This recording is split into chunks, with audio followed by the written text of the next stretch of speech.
Some Pokemon aren't creepy because of how they look, but because of what their lore says they've done. They steal children, haunt forests, lure victims with song, and sometimes they used to be human. Today, we're diving into 10 of the darkest, most disturbing entries in Pokemon lore. In the forests of the Pokemon world, there is a haunting cry that echoes through the trees. It's not a bird, nor beast, but a ghost. According to multiple Pokédex entries, Phantump is created when the spirit of a deceased child becomes lost in the woods. Over time, that spirit fuses with a rotted tree stump, animating it into a creature of both sorrow and malice. While the design of Phantump is deceptively cute, big red eyes and a crooked wooden cap, the lore beneath it is anything but. Introduced in Generation 6, Phantump's Dex entry in Pokemon Y states, "These Pokemon are created when spirits possess rotten tree stumps. They prefer to live in abandoned forests." In Sun, the entry is even more direct. According to old tales, these Pokemon are stumps possessed by the spirits of children who died while lost in the forest. The implications are grim. Not only does this confirm child mortality within the Pokemon world, a rarity in the otherwise family-friendly franchise, it also suggests that the natural environment is haunted by literal casualties of exploration or abandonment. Forests like Eterna or lush jungle may be filled with dozens of such spirits. Moreover, Phantump's typing, ghost/grass, symbolizes this unnatural fusion of life and death. It is nature corrupted by tragedy. In traditional Japanese folklore, yurei, restless spirits, often inhabit natural spaces, blending sorrow with the supernatural. Phantump mirrors this precisely. It's not just a haunted Pokemon, it's a monument to a death that should never have happened. Drifloon is shaped like a balloon, but its purpose is far darker than any child's toy. Introduced in Generation 4, this ghost flying type Pokemon lures children with its whimsical form, only to whisk them away. The Pokédex pulls no punches. In Pokemon Sun, it reads, "Stories go that it grabs the hands of small children and drags them away to the afterlife." And in Legends Arceus, said to lure away young children and carry them off to the afterlife, some whisper that Drifloon are formed of reincarnated human souls. What's especially disturbing is the contrast between appearance and behaviour. Drifloon is often seen floating idly near populated areas, especially on windy days. Children are drawn to it, thinking it's a harmless plaything, but the lore implies a pattern of abductions. In gameplay, Drifloon even appears outside the Valley Windworks only on Fridays, a choice that echoes real-world superstitions surrounding certain days and omens. Drifloon's design resembles a weather balloon with a cloud-shaped head and a stitched X for a mouth, possibly a metaphor for silence, secrets, or even death. Its lightweight makes it easy for the wind to carry it, and presumably its victims, away, never to be seen again. The notion of a predatory spirit, disguised as something joyful, draws from traditional ghost stories around yokai and trickster spirits. Yamask is not just a ghost, it's a memory. First introduced in Generation 5, this ghost-type Pokemon carries a mask that represents the face it had when it was alive. According to the Pokédex in Pokemon Black, each of them carries a mask that used to be its face when it was human. Sometimes they look at it and cry. This is one of the few Pokemon whose human origin is explicitly stated. It wasn't created through strange energies or curses, it was a person. The mask is more than a symbol, it's a relic, and Yamask's sorrow suggests it retains memory, identity, and grief. It mourns itself. The implications are severe. If Yamask is the spirit of a human, then the boundary between human and Pokemon is porous. The franchise usually keeps that line distinct, but Yamask blurs it completely. Its evolution, Cofagrigus, only deepens the horror. It becomes a sarcophagus that devours grave robbers, a tragic soul turned into a trap. In Legends Arceus, the lore takes a step further. Some theorists suggest that Yamask may be linked to ancient Sinnoh civilizations, with the mask hinting at regional burial customs. Others propose that Yamask could be a punishment, humans who defied nature or tampered with the dead, cursed to wander forever. Unlike other ghost types who attack, Yamask mostly mourns. That makes it more haunting. It's not malevolent, it's just lost. Gengar is one of the most iconic Pokemon in the franchise, and also one of its darkest.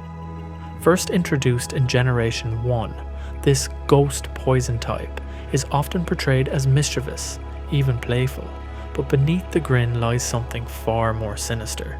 According to the Pokédex in Pokemon Sun, should you feel yourself attacked by a sudden chill, it is evidence of an approaching Gengar. There is no escaping it. Give up. Later entries lean even harder into horror. In Pokemon Sword, it reads, "On the night of a full moon, if shadows move on their own and laugh, it must be Gengar's doing." But the most chilling entry appears in Legends Arceus, where it's implied that Gengar might be the ghost of a lost human, possibly a dead trainer, forever stuck between worlds. Its shadowy form, penchant for hiding in dark corners, and ability to merge with walls evoke imagery of haunted houses and malevolent spirits. Gengar is not just haunting a place, it becomes the place. It waits, watches, follows. Design-wise, Gengar resembles a warped, shadowy version of Clef Abel. Some fan theories propose it's literally Clef Abel's ghost. While not confirmed, the silhouette and typing contrast lend eerie support. Gengar represents a culmination of ghostly traits, invisibility, mimicry, possession, and malice. It doesn't seek closure or peace, it thrives in fear. Where Yamask mourns and Drifloon tempts, Gengar hunts. It's the thing in the corner of your eye, the laugh behind you in the dark. And once it finds you, you don't get away. Banette is a ghost-type Pokemon introduced in Generation 3, and its origin is vengeance. According to the Pokédex in Pokemon Sapphire, a cursed energy permeated a doll that had been thrown away, causing it to seek the child that disowned it. That's not folklore, that's a revenge story. Banette is animated by hatred. Banette lives to punish. Its existence is a warning against neglect and abandonment. The child who discarded their toy may have created their own worst nightmare. Its design reinforces this theme. Banette resembles a rag doll with a zipper mouth, possibly to keep the curse sealed. It's stitched together, worn out, and clearly unstable. In many depictions, the zipper jiggles violently when it's agitated, as if the rage inside is trying to escape. In the anime and games, Banette is known to appear in dark alleys and abandoned houses, wandering restlessly.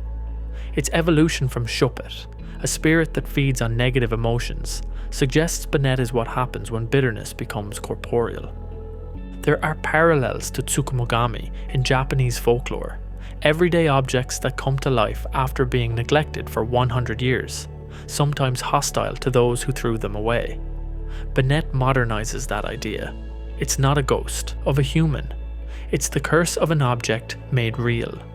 Its mega evolution intensifies this theme.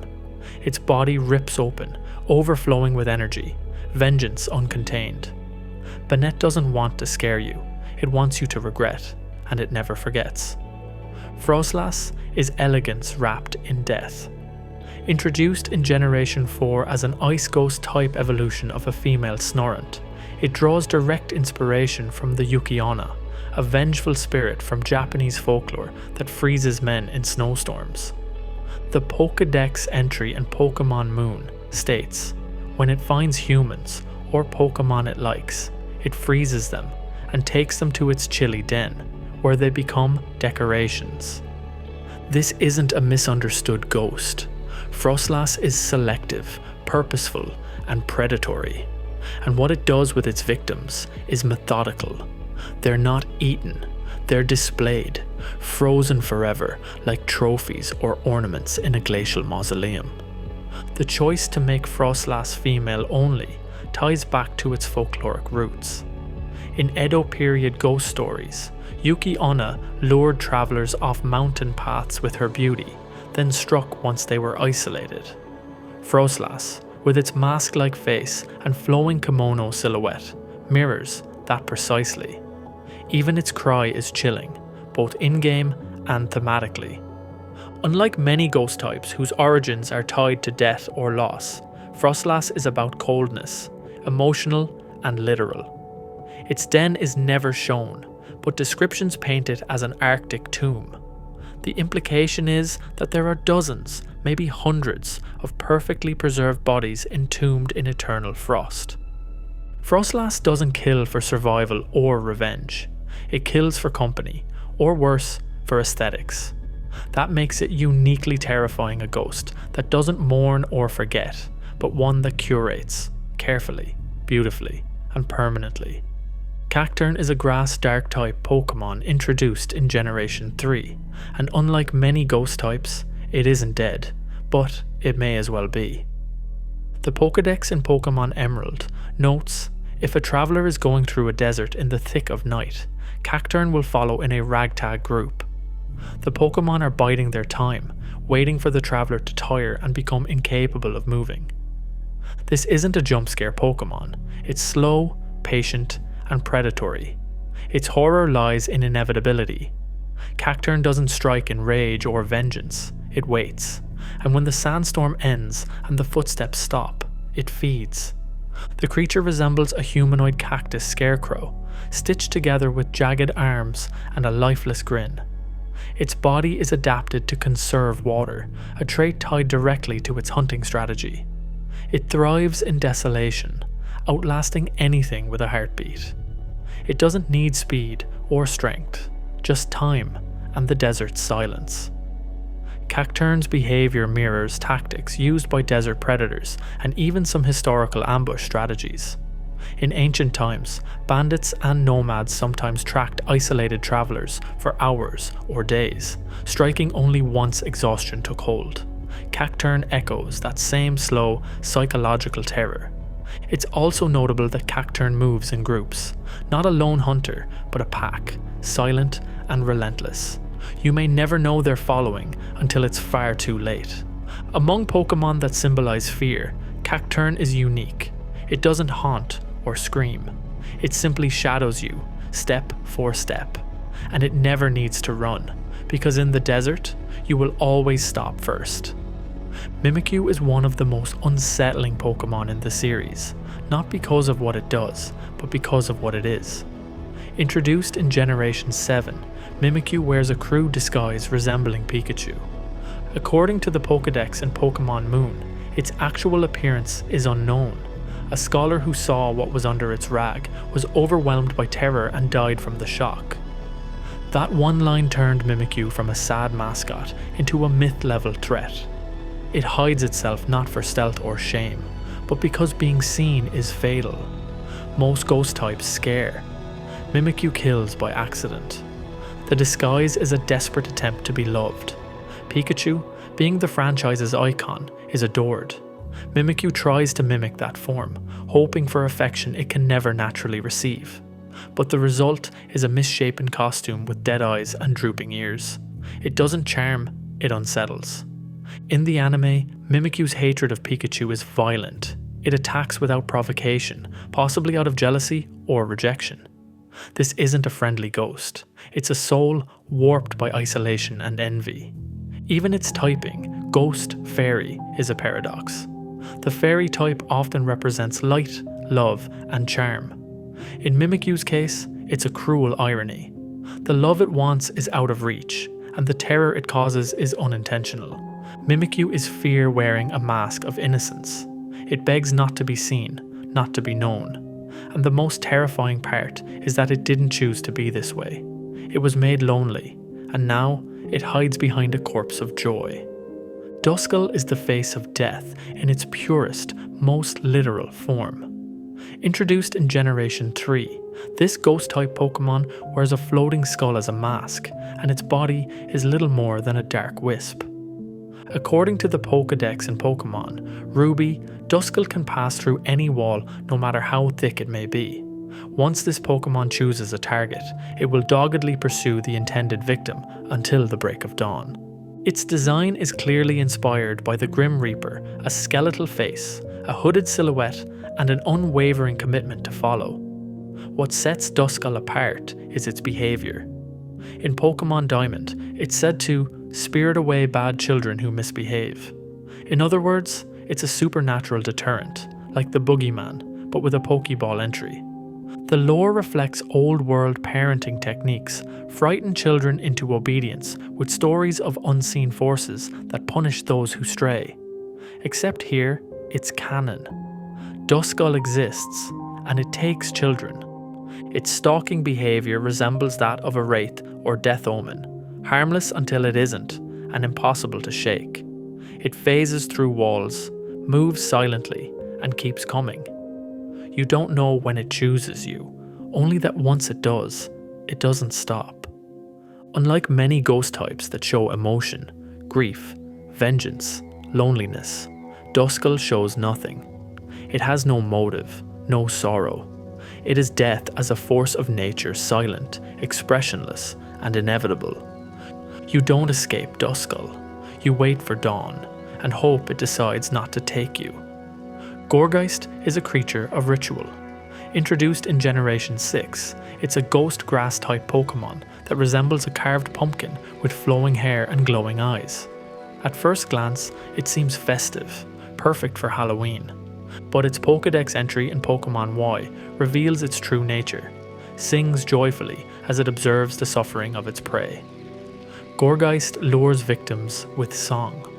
Unlike other spectral Pokémon that stalk or haunt, Gourgeist performs. Its eerie melody drifts through quiet streets on moonlit nights, targeting the vulnerable. Once close, it wraps its long hair around its prey and drags them into its hollow body. This internal space is implied to be a void, not a stomach.